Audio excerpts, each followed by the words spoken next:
Anyway, we got Texas Republican Congressman Mike McCaul.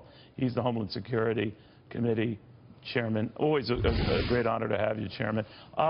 Thank you, Neil. You know, we were talking before, sir, about this under-Trump vote, this not expressed Trump vote. And yet in this complicated day of very elaborate polls, I'm told by our own polling people, we had factored that in. And when I ask them, well, how can you factor that in, they just pat me on the head and say, we have factored that in. Now, who am I to judge? But do you guys look at that? I mean, obviously, Mitt Romney 4 years ago was counting on that, an underrepresentation in the polls, and it turned out that it was the president who was underrepresented in the polls. So what do you think? What's your gut? Well, you know, my gut, I've talked to the pollsters. They have their opinions. They tell me they factor that in as well. It's going to be a very close, tight election, no question about that. The difference is, I think, the status quo versus non-status quo.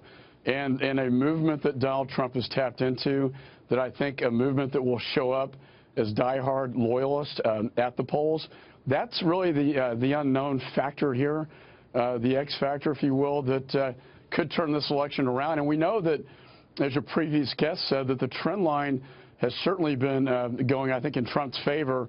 A very good timing, a week out, going right into Election Day today. So I guess it's going to be very close. But I think, you know, when you got key battleground states that would normally go to Democrats now at play, right, blue-collar Reagan Democrats that he's tapped into, it's more of a populist thing that he's tapped into versus a conservative establishment thing.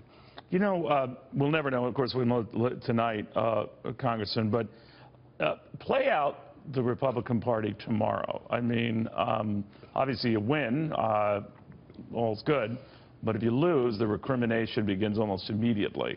But if it's a close loss, it's a hard one, right, to take if Donald Trump loses by just a little bit, because then he could argue, you know, mainstream Republicans could argue. There'd be a lot of arguing. What do you envision?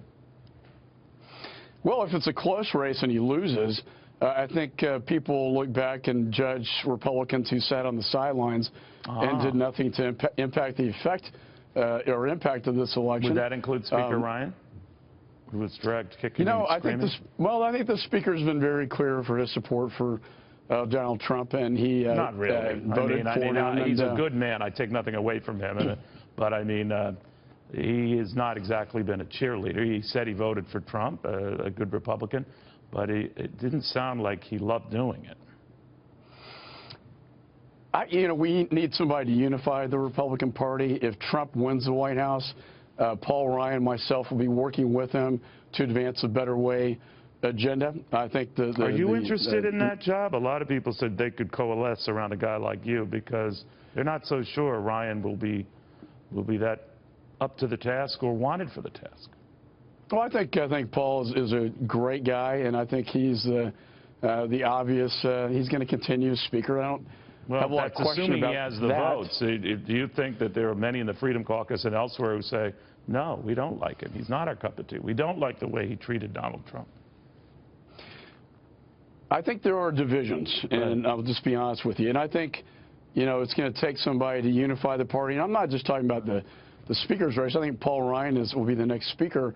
But I'm talking about the party moving forward. I think this has been a very divisive Republican primary, a very divisive election. I can't remember a time in my lifetime where everyone has not solidified behind the nominee. So you have it's fractured. And I think it's going to take somebody, and certainly if Trump wins, we're going to have to work with him to advance the Better Way agenda.